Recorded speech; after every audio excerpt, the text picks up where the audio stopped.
It is 10:24. Welcome back to Morning After, everybody. I'm Jenny Ann Chondo. Ann Chow is the CEO of business at AT&T Business. She is the first woman of color to hold such a title. She is named among Fortune's most powerful women, and she's this week's Second Shot sit-down guest. You know, her parents immigrated here from Taiwan, saying this is where hope lives. She explains how she went from being rejected multiple times to then rising to the position of CEO at AT&T Business. Here's part of her story.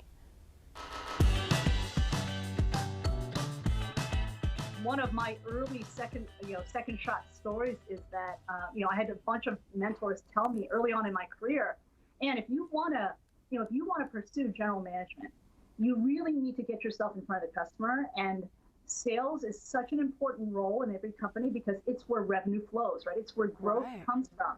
And unless you have that experience, you'll never really know what it takes to make a business thrive, right? And so I tried to get into sales.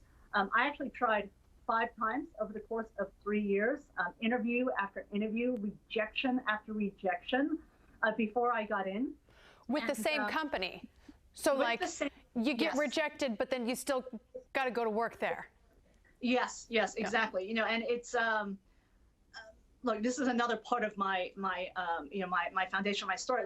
The risk that my parents took to come to this country far outweigh any risk that I might take in the business environment, right? And that has sort of been infused in me. And so failure after failure, I will tell you the first couple of failures, because one of them was, I'll never forget this interview. I actually had a very senior executive at the company tell me, Ann, you will never, ever get into sales.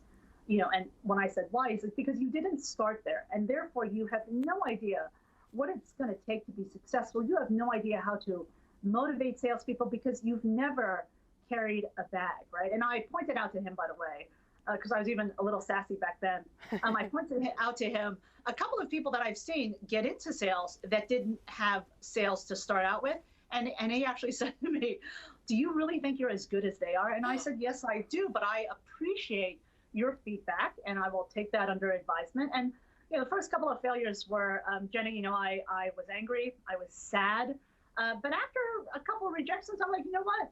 I'm going to show them. I'm going to show them that I'm going to knock down every barrier that's put in front of me. So many people are in that exact same position you're talking about where, when we graduate from college, we are children.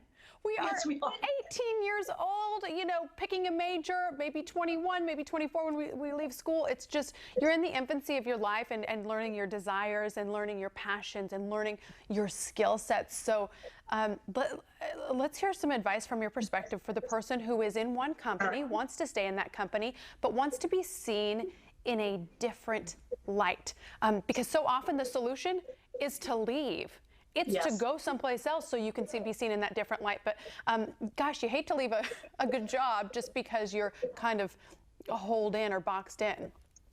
Yeah. So my advice to those folks would be, and by the way, this is what I would tell every mentee of mine, because we each face this, right? At some point in our career where we want something different or we want something more, and that different and more may not necessarily be built on the foundation of what we have up until that point, right? And I think this is part of the journey of discovering what are your strengths and discovering and figuring out what your passions are.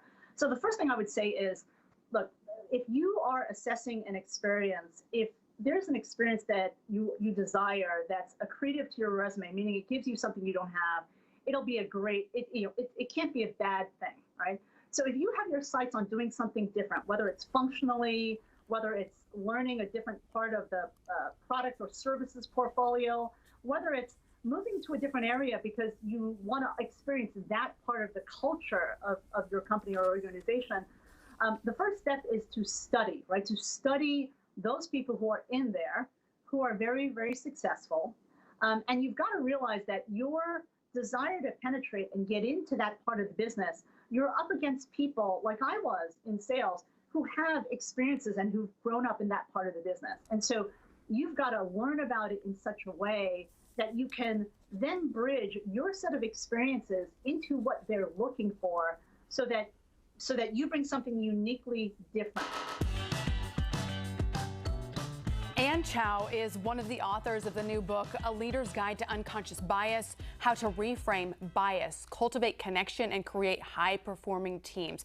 You guys, I did an extensive, at-length interview asking a lot of different questions about how to handle rejection, how to rise through the ranks in the corporate ladder like she has done. And so the full interview, it's 30 minutes long, is linked up on our website, cw33.com. You'll just click on Second Shot, and it's also out on all podcast platforms as we speak.